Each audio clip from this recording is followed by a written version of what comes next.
to talk about the Magic, and it was a big win for them last night against the Sacramento Kings and what was the return of Markelle Fultz. What did you like from the group in securing another much-needed victory? Oh, man, almost everything last night.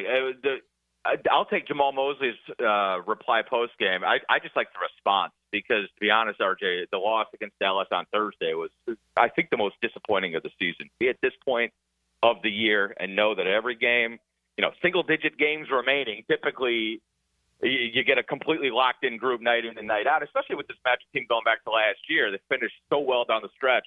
And that Dallas game was really disappointing. The ball movement was disappointing. The turnovers, 17 of them for 22 points, disappointing, and you made 5 threes. And this Magic team, they can win without shooting the ball well, but I don't know if anybody can win shooting 16% on 33-point attempts. Right. So last night I knew they were going to be locked in. I knew it was going to be a good start, but I wasn't sure because Sacramento obviously has a whole bunch of firepower, and it's a bad matchup for the Kings. I'll say that. I said it on the air last night, but Magic came out last night. We're up 17 after 12 minutes of play, and Sacramento never held a lead.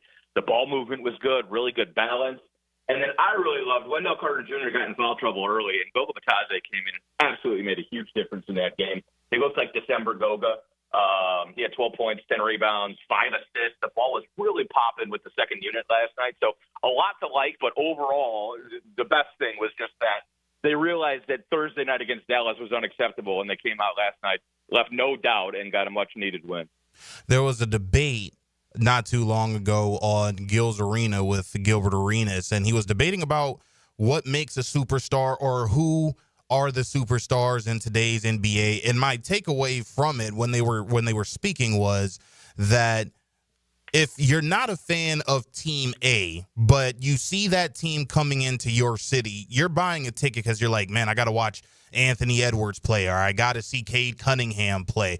I really do believe that Paolo Banchero has broken that mold to where he's in the superstar category. Do you believe that he's reached that superstar status yet? And if not, what does he have to do? It's a really good question. I think, the idea of the NBA superstar is ever changing. Now with social media, there's so many different ways. It's not just, are you doing a Wheaties or Gatorade commercial anymore? Right? Everybody is exposed more than they've ever been before in a good way. And so I think he's close. I think, look, we're a small market down here. We get it. And typically, what makes an NBA superstar is a deep run into the playoffs and those national audiences. We're still working on that. I think this season for Paolo and post All-Star break, he's playing MVP caliber basketball. My goodness. So if you're locked in, then you know that he's playing better than anybody in the league not named Shai Gilgeous-Alexander. But I understand, we're talking about a 20-game sample size, and there was an injury before, and the Magic have not exceeded expectations this year because of all those injuries. Right. So I think he's right on the brink. I think I disagree with a whole bunch that Gilbert says on that show, but I think he's dead on. We're getting there. I think the highlight dunk, people consume our sport differently, as I said now. And so every night that Paolo goes for 30 plus and he's on the NBA, scroll at the end of the night where they're highlighting everything that happened in the league. Every time he yams on somebody and it's a top 10 Sports Center play, he's sort of inching up that ladder. But the other part, RJ, is this league is in such a great place. It seems like every team's got a guy. I mean, you said Cade Cunningham and Anthony Edwards. That's Detroit and Minnesota, right? Like, it's not exactly the Lakers and the Celtics. So Paolo's he's got some competition in that regard, but he's certainly getting there. He is the Orlando Magic radio play-by-play voice, Jake Chapman. Make sure to follow him on Twitter at Jake Chapman OM, joining us here on Open Gym. We always talk about how well Paolo Banchero plays, and he's been certainly playing phenomenally in the second half of the year, but his running mate, Franz Wagner, has been equally as special, in my opinion. In your mindset and your thought process, what makes Franz Wagner just a special player to watch night after night? Oh, I mean, he's so consistent. The jumper can come and go, but he's going to get his numbers because you can't stop the guy from getting into the paint. As of 2 games ago, I think he's 8th in the league in paint points. He gets like 12, 13 paint points a night. And he does it sort of, in an unorthodox way. I call it Franz boogieing because, he can just sort of angle his way in there, and he's so good at finishing. His decel when he gets into the paint is incredible. And right now, I think you have to give Franz credit for allowing Paolo to be Paolo and Franz kind of filling in the gap. Right. It's not like a Batman Robin type thing. It's more like a 1A, 1B. Yes. Because as we saw earlier in the season, Franz will get you 38 and 8.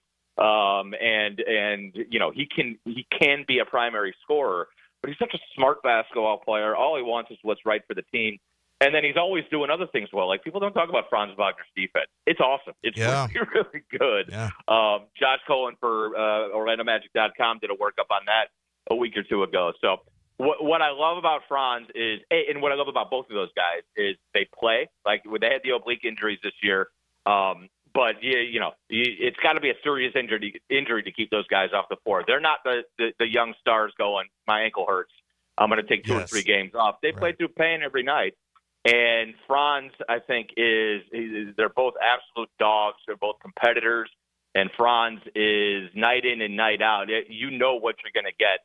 You're going to get a solid attacking the basket wing who gives you good defense as well. And then when the free ball is falling for either of those guys, it's look out. There's just no way to answer because you're so good from 20 feet in. Now, I said last week that, I think Orlando's going to treat every game as a Game 7 because I do believe that they do want to finish the season on a high note before getting into the playoffs and playing either that of the Cleveland Cavaliers or the Boston Celtics should they stay in the 1 and 2 spot come playoff time. For you, how important is it for the Orlando Magic to finish this season off strong? Yeah, I mean, obviously it's huge, and as I mentioned, it hadn't really gone the way that you expected. I don't think if you told anybody at the beginning of the year that coming down the stretch with 7 games remaining, you were fighting for the top seed in the play-in tournament, that was the level of expectation. I mean, literally during training camp, everybody said we want a top 4 seed, we want home court in the first round. The injuries obviously have sort of thrown that sideways. Coming down the stretch here, you're fighting with Atlanta for that 7th seed. If you are going to be in the play-in tournament, the most likely, you want the 1 win and advance. You want to try to have a shot at that 7th seed. And ideally, you play that game at the Kia Center. The Magic typically have been a much better team at home than away. And so, it's obviously any coach, any team is going to tell you we want to finish the regular season strong regardless, or at least most of them will. The ones who are trying to capture the flag might not necessarily say that, but look, for the way this season has gone, and it's been crazy. Yeah. To be in this position right now and to have an opportunity even to catch the Bucks and grab the 6th seed if at all possible. At this point, you got all your goals in front of you still. You just got to come out strong and finish the season on a high note, as you said. And you've got some games here, 2 of them against Atlanta, for instance, and coming down the stretch where you might be able to actually to make a little jump. Goka said that last night. He said, we want to win all these games, and who knows, maybe we can catch the 6th seed. So 7 games left, 5 games to close that gap on Milwaukee. It's a long shot, but you're still at a point where everything is in front of you, and I think that's obviously a good thing.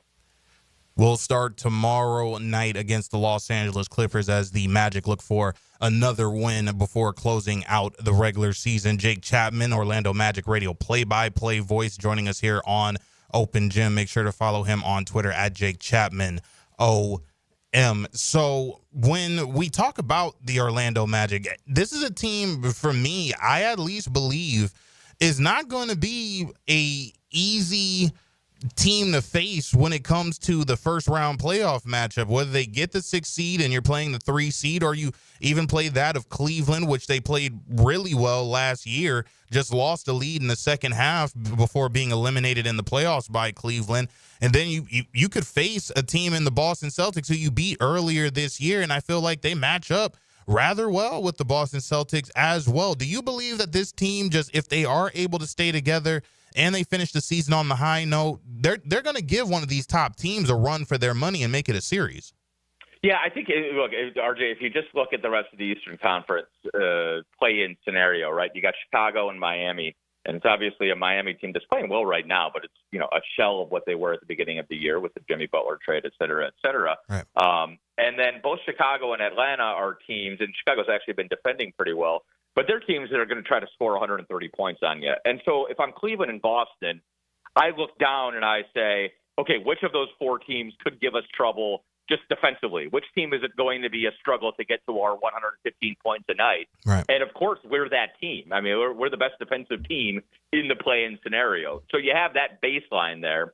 Then you have the recent history with Cleveland, as you mentioned. It was a hell of a series last year, a 7-game.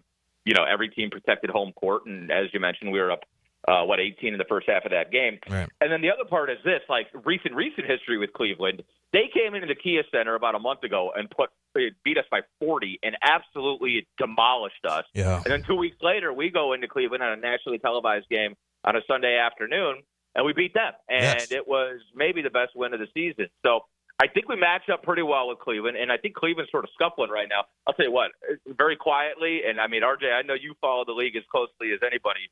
The Boston Celtics right now are rounding into form. They have sort of mastered, it feels like, peaking at the right time. They won 8 straight, and they just look like world beaters right now. And they're actually giving Cleveland a run for their money for that top seed. So we got one more matchup with the Celtics that's coming up not this week, I think the following week, the final week of the season at the Kia Center. That could shape up to be an absolutely massive game.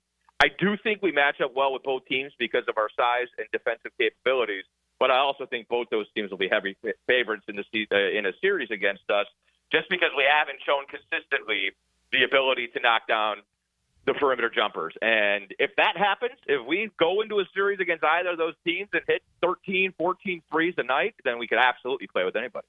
It is going to be an exciting finish to the NBA season and for the Orlando Magic.